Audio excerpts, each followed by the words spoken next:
Welcome everyone to another episode of OnForm podcast brought to you by Formfunction, hosted by Duel of Doves with Luke and Omar. And today we are thrilled to have the lovely Joyce with us. How you doing, Joyce? I'm doing good. Thanks for having me. Oh man, it's so Definitely. cool to have you here. I know we've tried a few times to lock in a time to get you on, and we're very grateful that you've finally managed a slot in your day to fit us in. We know how busy you are, so we're very grateful to have you here today and to chat with you. Yeah, thanks for having me here again. And I felt so bad for missing it last time. My brain was just like on another planet that day, but so happy to be here. Thanks again. No, no, don't even mention it. I guess for those that don't know you, it'd be great if you can give us the Joyce intro that we've heard. Joyce intro. The Joyce intro that we've heard on Spaces time and time again. But it'd be great if you just give us, just the Joyce feel to kick things off, if that's cool. Like the Joyce elevator pitch? I The don't think I Joyce have one. elevator pitch. Who is Joyce? Like, what are you all about? The coffee conversation, Joyce, just whatever Joyce you want to give us, just go for it. Well,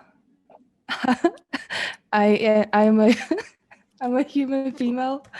Just kidding. My name is Joyce. I'm an artist. I work full time at a motion studio called Oddfellows, and I do NFTs with my spare time. And I like cats. I like to sleep, and I like to read. Perfect. That's Nice. That's perfect. That's perfect. obviously not prepared. No, you can't even prepare for these things because it's just a conversation. Don't worry about it. Motion. You said you work at a motion studio. Can you go into that a little bit and kind of explain what that looks like?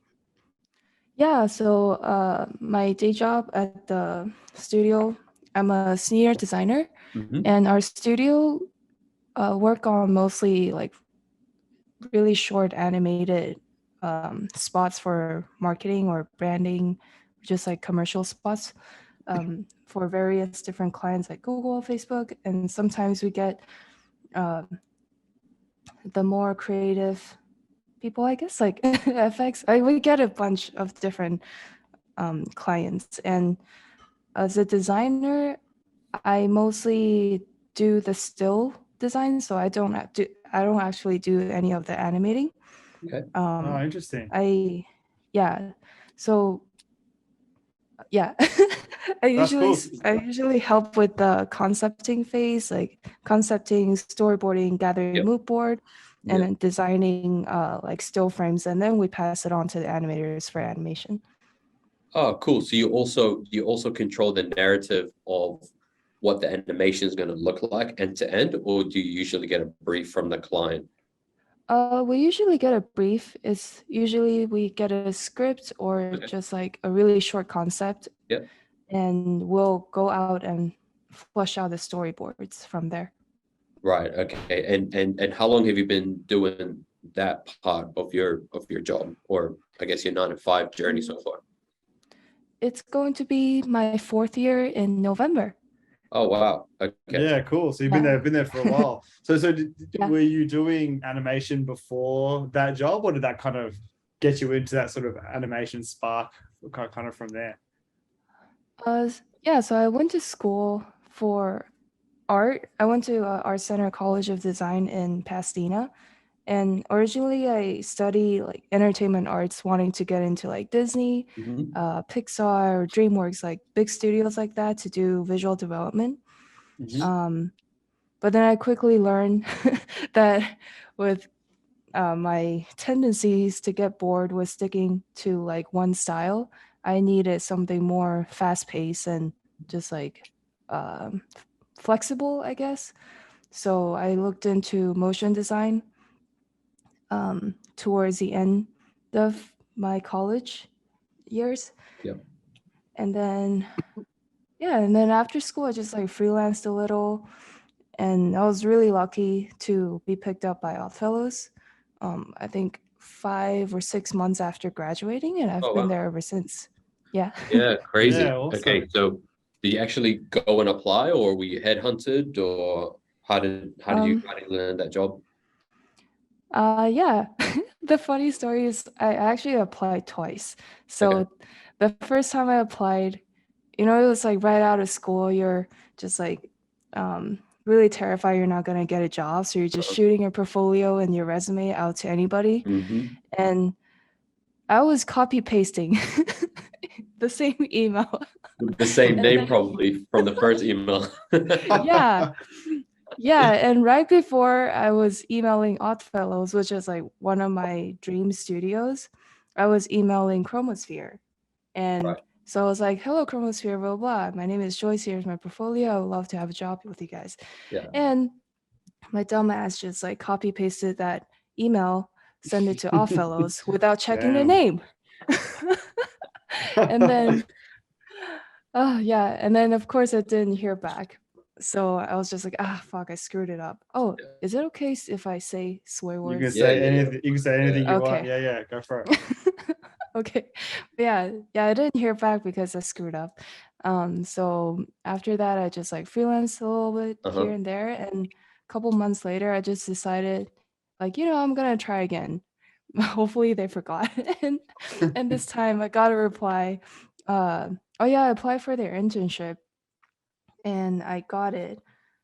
And it was really funny because I think I was the 7th person or 7th or 8th, like under 10 people when I was hired. Not hired, but like offered the internship. And they do like these summer field day to just like bond with everybody, with your coworkers. And me, without meeting anybody, they were like, hey Joyce, would you like to join our field day this year? Because it was like really close to my internship start date. And I was like, sure. And they're going to a vineyard. And so the first day so I was in LA and I was just gonna fly over to Portland to start my internship. And I didn't know who like anybody looked like, what the office space is like, didn't know anybody. And so when I flew into Portland, the next day I went to the office address and I was like, oh, I guess this is it. And I saw a pink limo parked in front. And then I was like, oh, I hope that's not for us. But it ended up that was for us. Oh, wow. So I met everybody and got into the pink limo and got really drunk on the very first day. How did that go down? Did you handle yourself well? Did you get loose? Yeah, any silly stories? No, I think I handled myself pretty okay. I guess that was a good icebreaker, right? Just like straight into. And you still got the job, I guess, at the end because you're there now 4 years later. It's a really cool calling them the right name. Well, it's a really cool trajectory just to think about, like being an intern, like fresh out of college, get the internship, and then 4 years later, progressing to senior. That's like a really really speedy time frame. I mean that in a very good way. Like you must have just killed it like consistently to sort of get to that level. I don't know. I think I'm just really lucky. Yeah, and it's weird because during school, like while I was in school, I thought I would just want to freelance forever because like the getting bored tendency, I didn't think I could full-time anywhere. But when I just like met the Oddfellows team, I just instantly fell in love. And 4 years later, I'm still here. Yeah, well, that's awesome. Before we start getting into the art and kind of what we know you for, is it cool if you kind of take us back a little bit to like back earlier, kind of when you started discovering that art and creativity is the path that you want to kind of pursue? If you had any family kind of support you or kind of nurture that side of it, it'd be great to kind of get to know you at that level. That's cool. Yeah, of course. So way back, for as long as I can remember, I guess I was just always drawing, love to draw. And so I was originally from Taiwan. My mom studied architecture, and so I think she was like really artsy. And like every weekend or whenever we have time, she would take me and my brother and we'll just do like arts and crafts during the weekend. And I just remember that's always one of my favorite like memories. But yeah, ever since I could remember, I was just drawing. But growing up in Taiwan, it's not really encouraged as like a valid career path per se. Yeah. Yeah, most of the adults, they were like, oh, if you study art, if you want to be an artist, you'll end up starving in the streets. So you better go study something more serious like math or, hard stuff like that. But I was never, yeah, I was never a really good student. So, yeah, so I was a terrible student. I'll just be like doodling in the textbooks and yeah, just always drawing, I guess. So you were born and raised in Taiwan, so I'm assuming you did your schooling there before you went to the States, or when? Yeah. So I was born. No. So I was born in the U.S. Oh, I beg I your was pardon. what? Yeah, I'm probably what you would call like an anchor baby. Okay. Yeah. So I was born in the U.S. and then grew up in Taiwan till I was like 15, Gotcha. and then moved to Mexico for about a year and a half, and then came back to the U.S. Oh, whoa. Okay. Yeah, So cool. talk us through that. Was that just your parents kind of just finding jobs? Like why was there a bit of a movement there? Yeah. So my mom speaks fluent Spanish, Oh, wow. and so does her like entire family. So when I was 15, she was offered a job to teach Mandarin to like Mexican kids in Mexico City, and that's why I moved there. Wow. How was Mexico? That would have been totally different to your upbringing in the States and kind of what you experienced in Taiwan as well. Yeah, at that time, Taiwan was my home, so it was really difficult to leave all my friends and what I knew. It was very different, but I love the culture. The people is really friendly. The food is great. Yeah. I love their snacks. It's like spicy and sour. Yeah, those are my go-to. Yeah. But it was hard because my English was pretty bad at the time, and I didn't speak any Spanish at all. How old were you So, how old was I? when you relocated to Mexico? Oh, 15. Oh, 15. Yes, you mentioned that. Yes. Yeah. So yeah, I was just going to like a school in Mexico directly from Taiwan was very difficult because I couldn't understand anything. Yeah. But this is where like the art come in again because the teachers will like always see me drawing or just noodling stuff. Yeah. So, and they knew I didn't speak Spanish and my English was bad. So they will be like, hey, we'll give you extra credit if you draw us something. Or if you yeah, if you like draw this birthday card for my nephew's birthday, I'll give you extra credit. I'll pass you. And that's how that's how I got Mexico's so corrupt. I love it. Clients back then, that's like doing some freelance work. Wow. Yes. So I got like You're hustling credits for art. Yeah, exactly. Yeah, so what's the grade system? It's like A, B, C, D. There's no E, there's F. So instead of Fs, I got like D minus for everything. So like 50% pass rate. Yeah, it's like the minimum passing grade that you need. Yeah. Wow. That's amazing, Yeah. Joyce. How was it your idea, or did they just kind of like start to influence you in that way, and the word of mouth just got around? Hey, just go to Joyce. She'll hook you up with the dope as birthday card, but just like slip us some grades under the table. I think it's just like a word of mouth thing because I was really shy, really quiet, just kept to myself. Yeah. And I guess the teachers kind of knew that I'm just like the weird kid that's always just drawing by herself. So they left me alone and let me do my thing. Yeah. So that's cool. That's incredible. So how did that transition into? So I'm assuming when you moved to the States after that, you were still in school. How did that sort of transition from like being able to like freelance your skills for grades to then sort of moving into like another country where I'm not sure if you can, if that happened again, but like, yeah, was it able to sort of transition across, or how did you find that sort of that move? Yeah, that actually kept happening. So Oh, I just wow. kept I just like kept hustling for extra credits because the teachers also saw I was just drawing by myself. And they're like, yeah, give you extra credit. So yeah, I would say art got me through school. That's awesome. That's really cool. So at the age of 15, you went to Mexico, not knowing how to speak English or Spanish. You hustled your way through school. And then what was after that? Now, because 15 is high school. So what happened after you finished high school? Did you continue on going to school over there? Did you go elsewhere to finish your studies? Uh, yeah, so after getting to the States, it was like halfway through high school. So half of the high school was in Mexico, I think, and then half was in the States.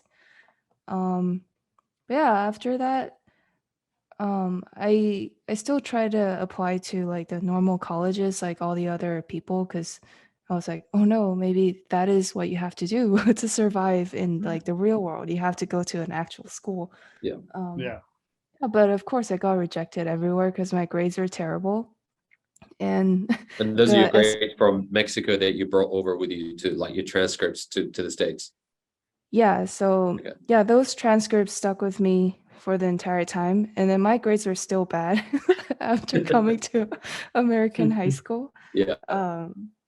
Yeah, so my GPA was really low, and you have to take like the standardized testing, like the SAT, ACT, stuff like that. Do you guys have that in Australia? We have it, but I think it's a different type of like similar way of grading, but it's a little bit different, right, Luke?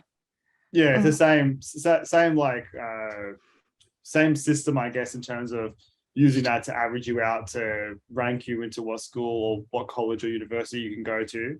But it's just called a different thing. It's called VC. No, it's your enter score. It's your enter score made up of your VCE results. Although maybe it is a bit different because you don't actually sit and do it. It's a culmination of all the whole year results, like mathematically put together into a score. Yeah, because I vividly remember because I've been out of school for like, I don't even know how long now, a long time. But I remember all the subjects that I chose were art-based and they all got marked down because they wanted you to go do academics to, go get a regular job, similar to what you were saying earlier. So they just marked down the art subject. So my enter score was similar to, I can't remember the acronym you just said, but that's similar to that same score. Was really, really low as well because the art always got marked down. So even if you got like an A in art, they would give you a B because it was just like it averages out. Yeah. Interesting. That's weird. So you're in the States. What you said halfway through high school, so you must have been what, 7?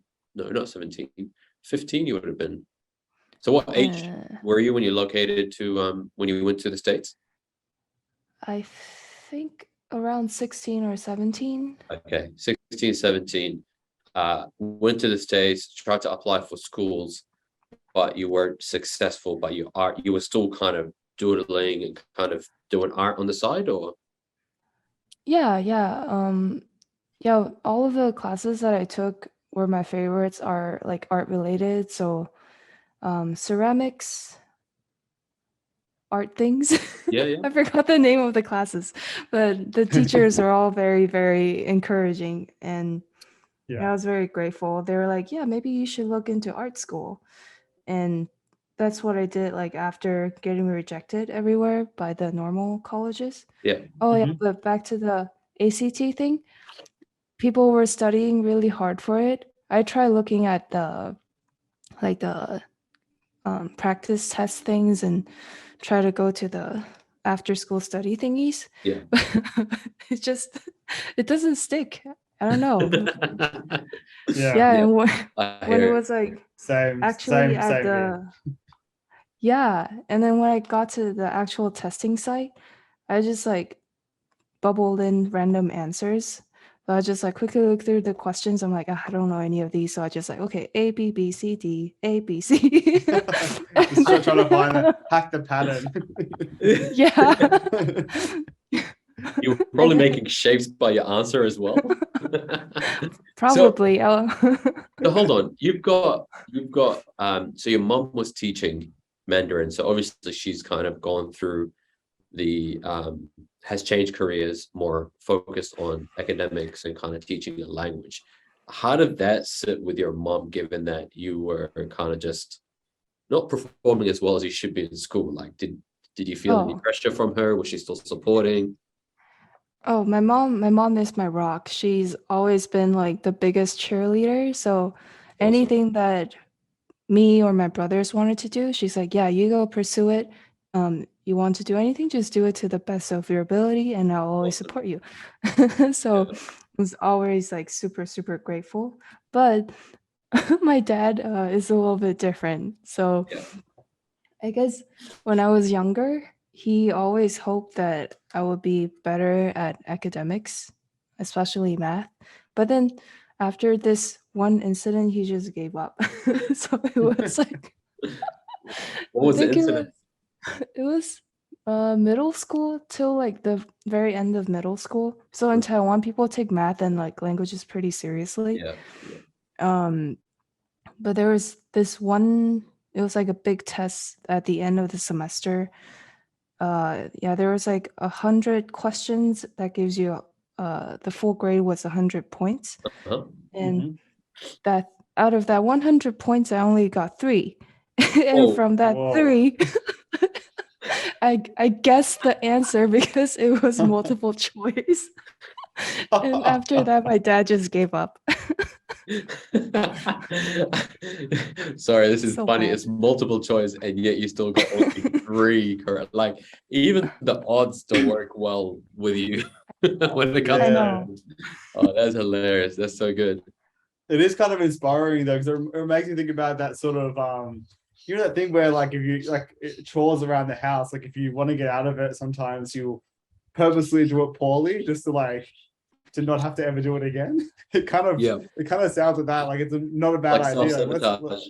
Exactly. Let's totally go bad at this test just to get my dad off my back. Just be like, I told you I'm not good at this. Yeah, I guess it all worked out. Yeah. All right. So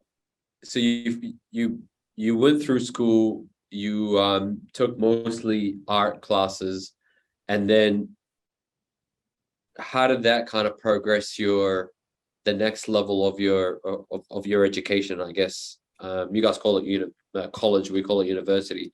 How did you kind of get into that, and which I guess subjects did you end up going with, or like was it like a bachelor's degree, was it a diploma? Like how did you kind of progress from high school to that next level of education? So after getting rejected everywhere, I just looked into the art schools. I'm like, yeah, maybe this is I've always felt like that's where I should be, but then the other part of the brain is like, no, you should go do something more practical. But then so I started applying to art school, just like put a portfolio together in a couple of months, and got accepted to Art Center College of Design. So we're like, I think at the time when I applied, the school is famous for industrial design. So it's like very specialized. What was I gonna say? I don't know if it's still the same right now, but that's what it was at the time. Okay.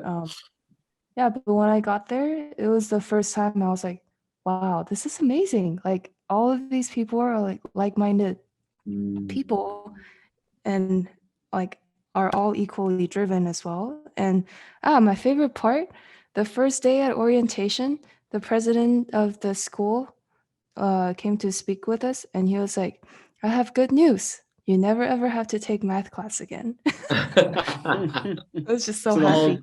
The whole cohort you mean? Like it was like a or just to you kind of thing? It was like to the whole Yeah. school. Yeah. Nice. Yeah. You go outside and call your dad straight away. Guess what? No, he wasn't happy that I went to that school, but I think he is very proud of me now. I think. Yeah, Yeah. No, that's absolutely. cool. Yeah. So going through your schooling, finding a place that you can identify as an artist and as an equal kind of person to your colleagues and fellow artists and stuff.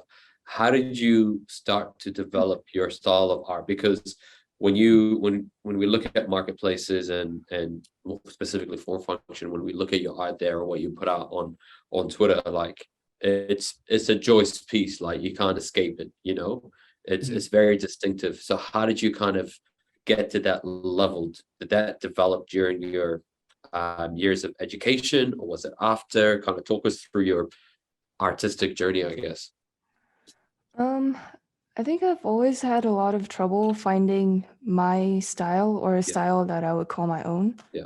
And the 2D, 3D thing that you see on Formfunction now, I didn't really discover it until earlier this year. Okay.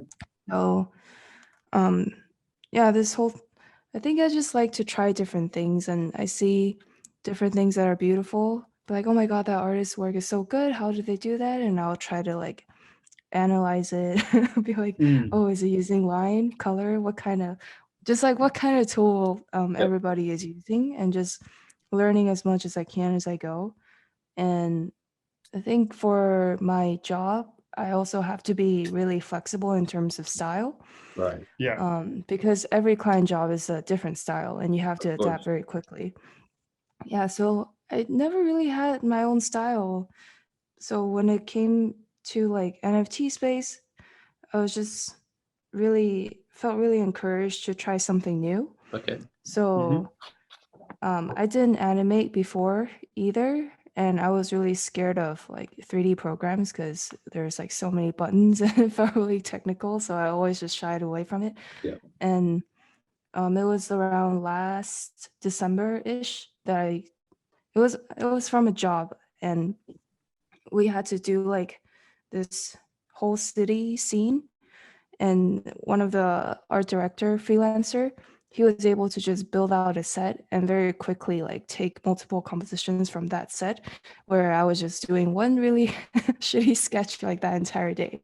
So after that, I'm like, okay, maybe it is time for me to stop being scared of like 3D stuff. Yeah, so that's when I started learning a little bit of Blender and ZBrush. And Awesome. We're kind of cutting there. Can I just cut in there for a second? Did you say December? Yep. So from December till like when I first saw your work, it was like back in like February or something like that. I think it was February. It was really early, but like in that short period of time, like let's just call it 3 months, you got to that level of quality. That's amazing. Like, yeah, like the level of quality that you, because I assumed, because my earlier question at the beginning, when you were talking about at your work doing storyboards and doing the stills, I assumed that you already had the skill to animate and you just weren't getting, that wasn't being utilized at work, just the front part of the process was. But it's amazing how my mind is blowing right now that like it's been such a short amount of time, because I feel the same. I'm very scared of those tools, and I guess you're inspiring me right now. Like, can you achieve that in such a short amount of time? I thought you needed to do it like for like 10 years to get to like Joyce level. You know what I mean? No, if I show you my file, you'll be like, oh, this is easy. I literally just learned the very, very basics of everything. But I'm pretty proficient in Photoshop, so I rely very, very heavily on Photoshop. Yeah. But for the 3D stuff, I literally just did the bare minimum of the modeling and sculpting, and then did the very, very basics of like, oh, the light go from here to there. Okay, I render this out, throw it into Photoshop. So if you look at it, it's like very simple. Yeah. It's like, no, I just do it like this. It's just, yeah, wow. Okay. Can we dig into your style a little bit? I know you said you had no style kind of going into NFTs and stuff, but surely you'd have been influenced by other people around you, or perhaps other visual or 3D artists that you kind of look up to. Can you kind of just dig into that a little bit more, please? Yeah. Oh, they're inspiration, man. We can be here all day. So Just give us many. Let's like do it. some of Let's the do it. top, or yeah, maybe some of the key moments, or that really influenced the direction that you ended up taking. Let me think. Well, for this particular like 2D, 3D style, sorry, I have to think. But Putting you on the spot. yeah, but if you like go scroll on my Instagram, you can kind of see the progression of things. Like this period of time, I'm trying this, and Yeah. you can see the progression. And when I got curious about the 3D stuff, I guess I just went on Gumroad and started searching for tutorials and YouTube, a lot of tutorials, and I found like the Blender modeling was very difficult, so I went for sculpting because I really like to like play with actual clay, like ceramics and sculpting IRL. Yeah. So I was just like, oh, maybe try my hand at ZBrush, and I really liked it. Wait, I kind of forgot the question. The question was just like who influenced your style, but I guess you answered that in terms of the progression and scrolling your Instagram, and I think it's just your curiosity, but there isn't a specific name or like an artist that you looked up to. It's just like a mix of things really that influenced your direction, I guess. Yeah, it Yeah, sounds it's like like- it sounds like inspired by doing kind of thing, like as you do the tutorials, understanding your spot kind of thing. Yeah, but oh, Jama, I forgot Jama Jurabev or something like that. I don't know, probably butchered his name. I really like his Blender tutorials because he was like he is a concept artist and he came from painting and drawing. Okay. And so he understands that it could be very difficult for artists who are not familiar with 3D programs to jump into it and get really technical. So he Sure. came up with a lot of tools that's really, I guess, more user friendly to Yep. people like me that can't figure out the tools. So I guess his Yeah. tutorial like was really big help. Yeah. Yeah, awesome. And before you got into NFTs, did you ever create art to sell as kind of like physical No. paintings and stuff like that? No, I've always done commercial work. Yep. And I was always super envious of my artist friends who can like sell prints or like physical things. I'm like, wow, that is so amazing. But since I work predominantly in digital, I didn't really have an outlet for that. So when I stumble upon NFTs, I'm like, holy shit, this is the greatest thing. Yeah, awesome. Well, this is a great segue. Talk us through Yeah. that, Tell us about that stumble. journey. Yeah. Yeah. When did you start? Yeah, I started last August, August of 2021. It was like after seeing Beeple's drop and stuff, and I minted a few things on Super Rare just as an experiment at first. But I didn't even have a Twitter or anything. I didn't know anything about the community. I was just like, oh, fun, I'll try. Yeah. And then it wasn't until like one of my pieces just miraculously sold out of nowhere that I was like, oh, maybe I should pay more attention to this. And so I I made a Twitter account in November and just started diving into the NFT community. And it was Ethereum at the time. But I really didn't find like a community that I resonated with until I found Solana. And I was pretty close to giving up when I found like Formfunction actually. Yeah, so I was following Spooky Daikon Rachel.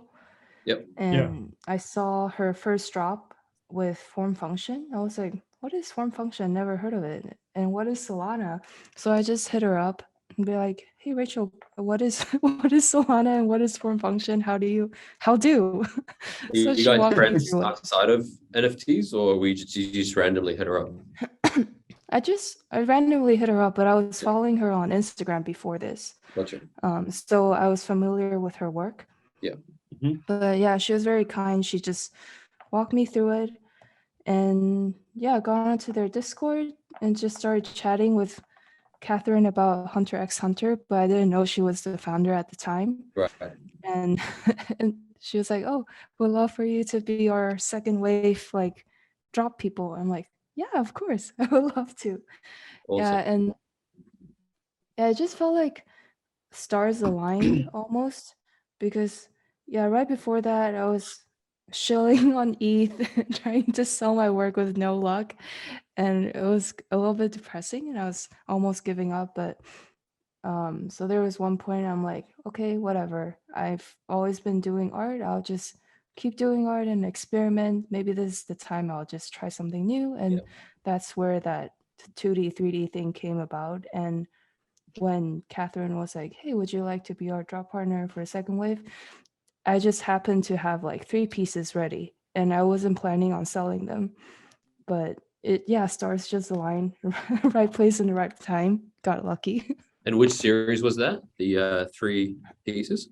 I'm just looking at. Yeah, it was the very first 3 pieces in the Kindling series. Right. Okay. That's very cool.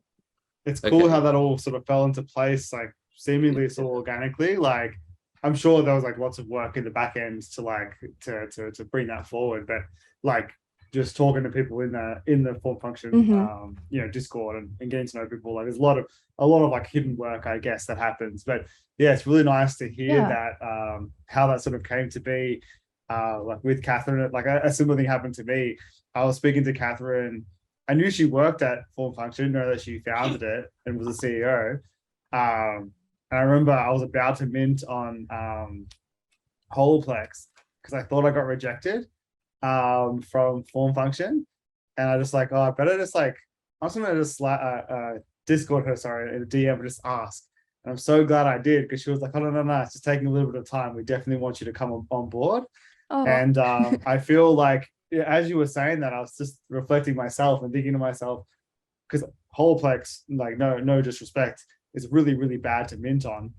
And I feel like I may not be where I am now. I may have given up if I used it, because my experience with that has been so bad. So yeah, I'm really, really thankful that I sort of did that DM and it all sort of panned out. But it feels like very stars aligning as well, I guess. Yeah, and the whole Formfunction team is just such humble people, down to earth, just friendly, genuine human beings. So yeah, kudos to Formfunction. Great team, great platform. Absolutely. Sure. Absolutely. We couldn't agree more.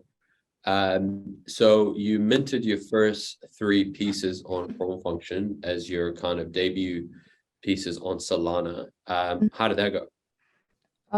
It went unexpectedly well. Yeah. I was just I wasn't really expecting anything. But I remember chatting with Max a lot. Max, Rachel, and 100 Ayumi, 100 CM Cube. And they help like guide me. I was just like, yeah, how do I price my stuff? And I was also trying to decide, do I just drop some old stuff, like the old paintings that I have, or do I drop these new things that I don't know if anybody will like? And Maxwell was just like, yeah, you can drop anything as long as you can define them as your style. Because the ultimate goal is to have people see a piece and be like, oh, that's a Luke piece, like that. So I had a lot of people just walking me through things. And I remember when it came to the pricing thing, Maxwell was like, yeah, maybe start a little bit lower, but it has to be any the amount that is the reserve price you set should be a price that you would be happy to sell to. But then I saw Ayumi setting her pieces reserve at like 0.5. And I was like, oh my God, that's such a boss move. Like you must have so much confidence to do that. So instead of listening to Maxwell's advice, I just put everything at 0.5 Sol. Sorry, why is that a boss move? Is that a good thing or a bad thing at 0.5? Just to clarify. I thought it was super cool that she did it, because it must have required like a lot of confidence, right? But 0.5. Oh, I get your confidence that it would go up. Is that what you Yeah, mean? yeah. Like, yeah. I get you. That's just how I saw it at the time. Right, gotcha. Yeah, Okay, yeah. okay. So Confidence you that she would perceived get it in that 10 way. or whatever. Yeah. Yeah. And I was like, I want to be as cool as Ayumi. So I tried it. And it was really amazing that so many people showed up to bid. And I would say 85-90% of people were fellow artists. And that was kind of unheard of on Ethereum, right?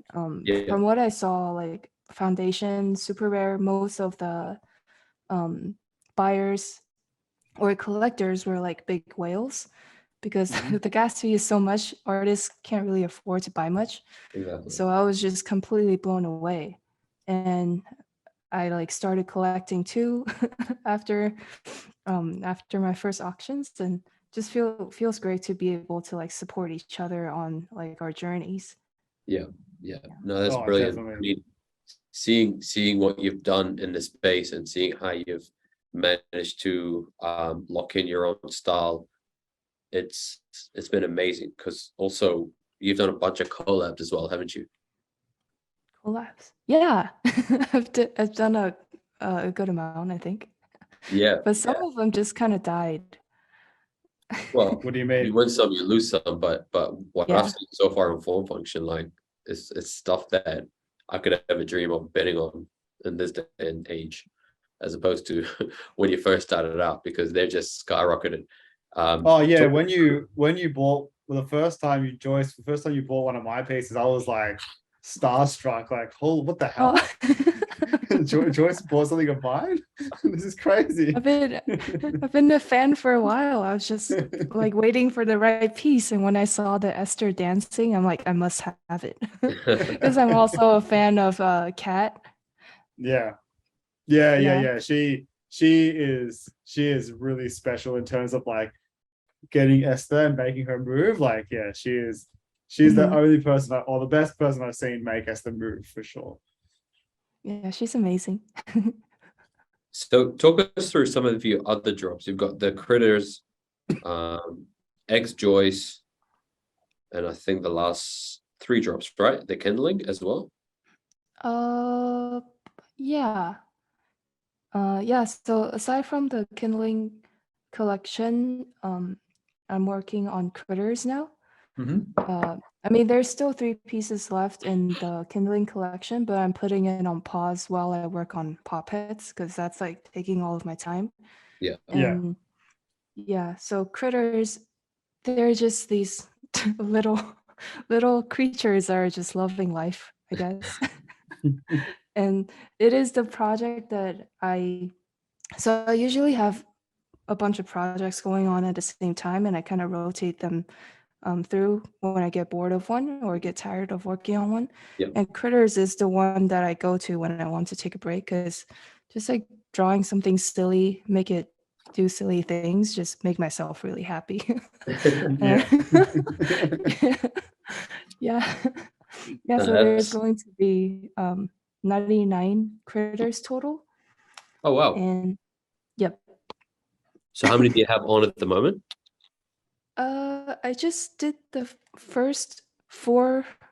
No, I mean the first 4 got raffled to my previous bidders for my one-of-ones.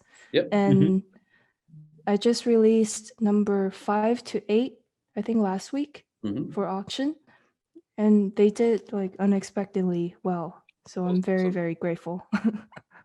That's awesome.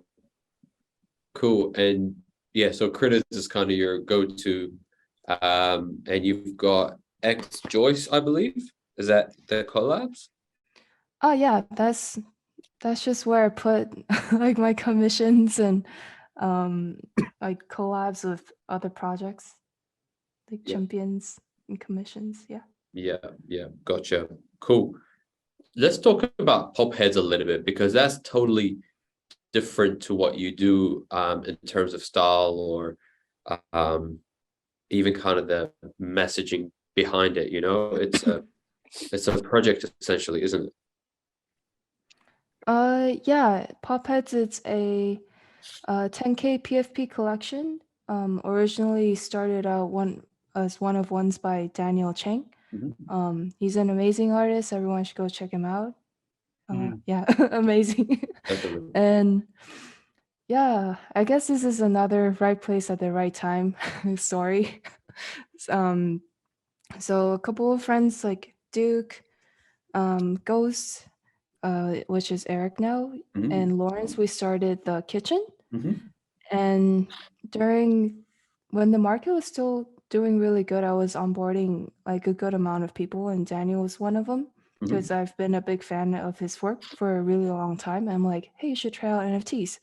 Yeah. And he was very open-minded and joined Solana and did his first couple of one-of-one drops on Formfunction of the PopHeadz, and they all did really, really good. Yeah. We saw how much people love them. So we were like, hey, maybe we should expand this to a bigger collection. And at the time, I was kind of curious about the whole PFP world, because I heard it's really different than the one-of-ones.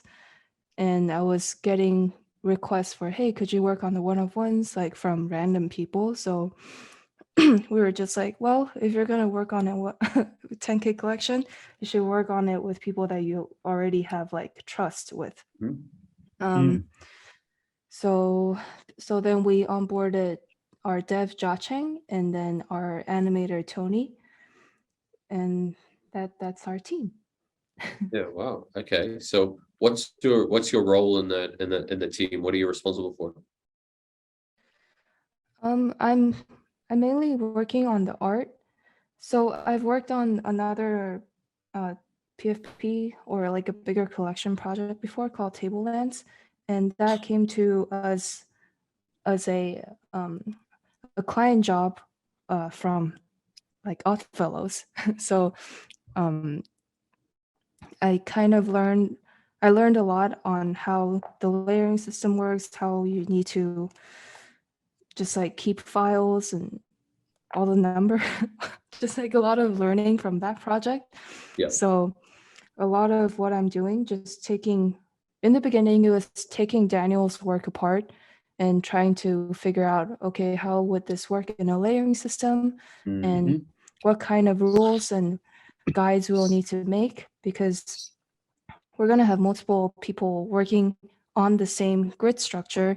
So there needs to be some sort of structure that is not too rigid, and so allow us to make enough variations on these basic grids. So just like figuring kind of the more boring stuff at first, and now just like working on the actual traits. That's awesome. It sounds like just to like acknowledge it, sounds like all of these sort of powerhouses coming together. Like it feels like Wu-Tang or like the Avengers or something, like all just coming together to click up to make this project. Like it's like really, like that's really exciting. Like when I think of it in that way, it's really exciting, because like these are amazing artists who are already making it in their own right. And they're coming together to like, create this thing all together. It's really cool. Like that story there is really nice. Thanks. Yeah, I feel really humbled just to be working with our team. Every day we're talking, and every day I'm learning new things. Just really blessed, I guess. Yeah, that's awesome, because Luke and I were also involved, still are, in a PFP project that we started in August. But then Milk Toast, correct? Yeah, that's us. And then we transitioned from there as to produce one-of-one art. So like with Luke and Esther and my photography. So we kind of did it the other way around, but where you started as one-of-one and then transitioned, not necessarily transitioned, but kind of started working more on that, more of a generative project, 10K mint.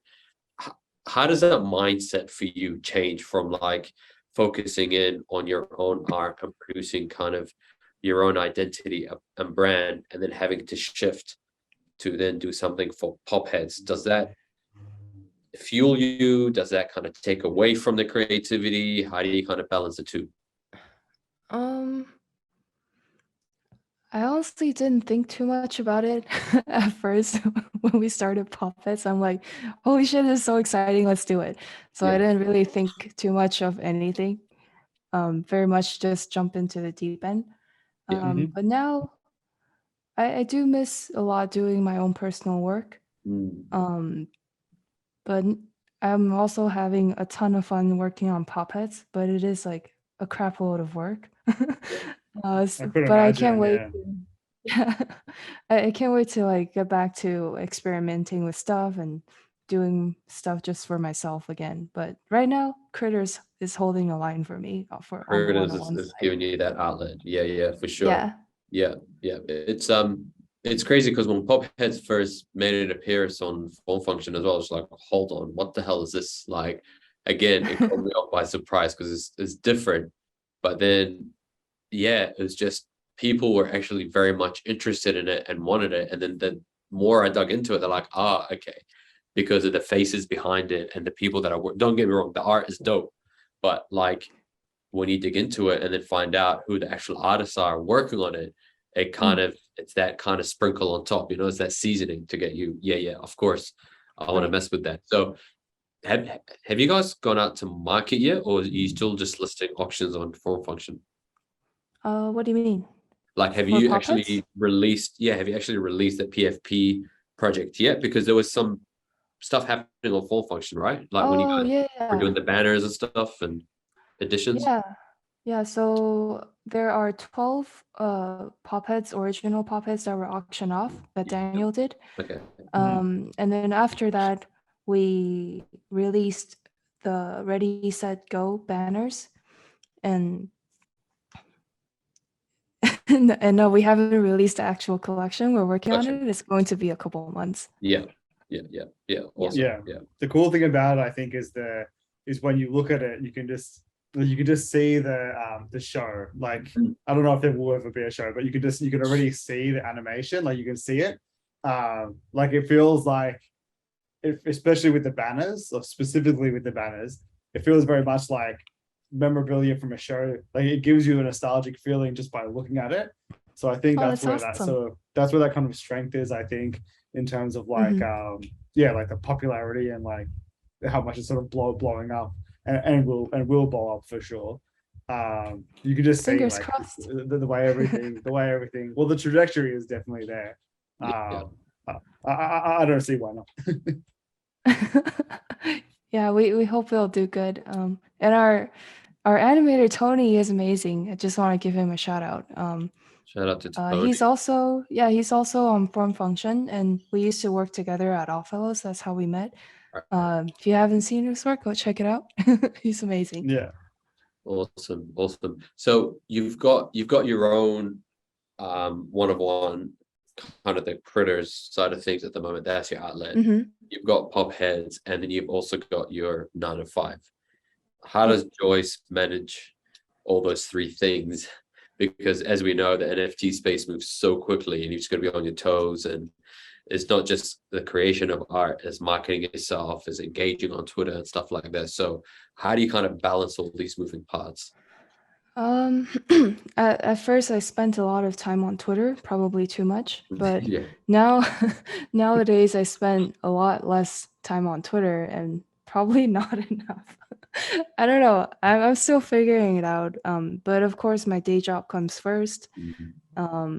So any NFT work that I do is after work or weekend. So I've just been like kind of an workaholic. Yeah. And thank you to my boyfriend for that, for being patient with me. So balancing, I'm still trying to figure out, just trying to read a book when I can, go out on a walk every day, just try to keep my sanity. Yeah, absolutely. Yeah, the space as we know it, and obviously we've said this multiple times, it can be so consuming. but to plug yourself away from it to maintain your sanity and to maintain your creativity is very important. Because there's so much happening with spaces and having to post and looking at what other people are doing as well. Like that puts pressure on artists to kind of not necessarily compete, but just to go, oh shit, like someone else is posting, I should be doing that. You know what I mean? Yeah, or there's also that not pressure, but just like you feel almost like responsible to be present to support your fellow artists or your community. So yeah, lately with how busy it's been, I think I've dropped the ball on that, but hopefully I'll get on that soon. Yeah. I think it just yeah, like, I think it's part of finding that balance. Like I think everyone understands, like as you it's like this, I think as like collections expand and more people are watching you, you just inherently get more and more busy, so there's less time to do those sort of things. But I agree, I've totally gone off spaces now. I can't, like when I listen to them, I don't enjoy them anymore at all. Like I just, oh no, they're just so distracting now. Like I don't know, like I just don't want to hear people talking about like shilling stuff anymore. Really. right. Yeah, I guess it depends on the type of space. Like for me, I like to jump into some photography spaces where they're talking about stories and what the series means and stuff like that. Because your imagination starts going wild, and it's a different medium of art, you know, documentary street style. So that's, yeah, to me that's still engaging, but still, to your point, there's a select few that I'll jump on and just listen, but the rest of it is, yeah, just a lot of noise. Yeah, it's kind of like podcasts now, I guess. Like there are trillions of podcasts that you could listen to, but you aren't, like, I only personally listen to like 4, and I'm cool with that kind of thing. Yeah. Joyce, as we began the conversation, I did tell you that the hour is going to go by so quickly. I'm not sure if you've checked your time, but we're nearing that hour mark. Yeah, that's crazy. It is crazy. And your stories have been very interesting, but also surprisingly funny. Some of the stuff that you've told us that we had no idea about. So it's really cool to kind of uncover that and share that with our audience. The way I kind of like to wrap this up is when we chat to artists, especially those who have established themselves or made a name for themselves as a brand in Web3, specifically Solana, is how have you if you were to give someone advice, someone who's looking to just enter the market now, what piece of advice would you give them?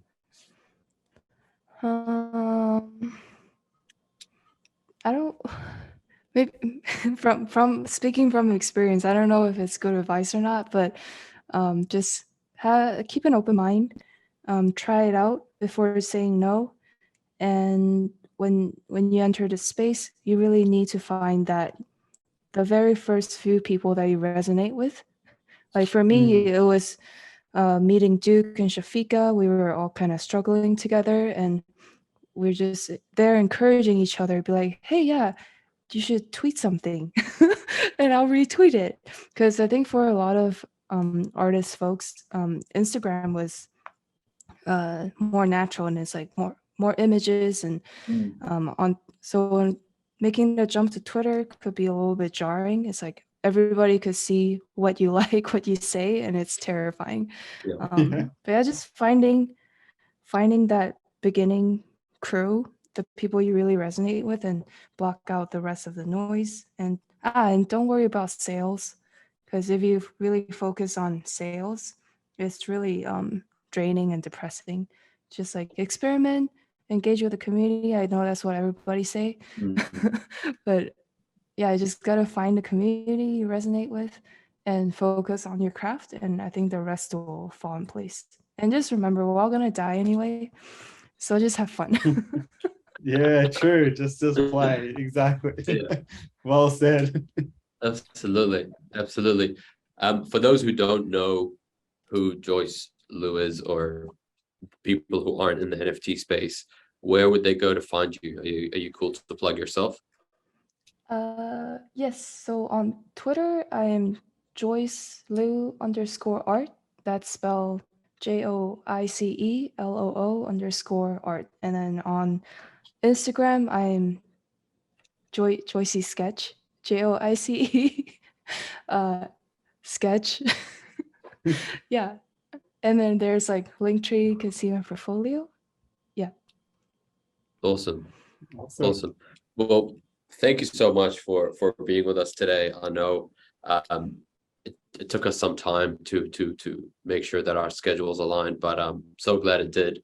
And this conversation has definitely put a smile on my face, and I can't wait to get it out there and get the rest of the community and the world to hear it. I think you've got something dope to offer. Your style's awesome, and the fact that you're flexible and you're jumped on a project to do a 10K mint, that's going to be incredible. So yeah, I'm very excited to get this out there, Joyce. Thank you so much. Yeah. Thanks for having me. This was super fun. Awesome. Definitely. Thank you so much.